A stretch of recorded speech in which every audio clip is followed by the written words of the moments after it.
Militan Houthi Yaman melakukan aksi serangan terbarunya di Laut Merah.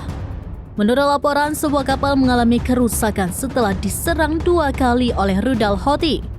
Badan Keamanan Operasi Perdagangan Maritim Inggris atau UKMTO mengatakan serangan Houthi terjadi di barat daya pelabuhan Mocha di Yaman. Dikatakan pada serangan pertama, kapal mengalami ledakan di dekatnya dan dirasakan oleh awak kapal. Pada serangan kedua, diyakini kapal tersebut dihantam 2 rudal hingga mengalami kerusakan.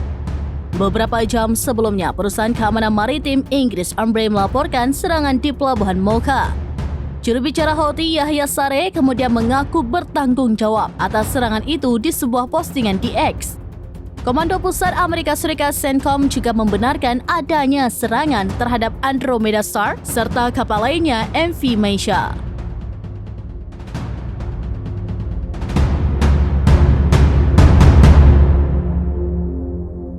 Download Tribun X sekarang, menghadirkan lokal menjadi Indonesia.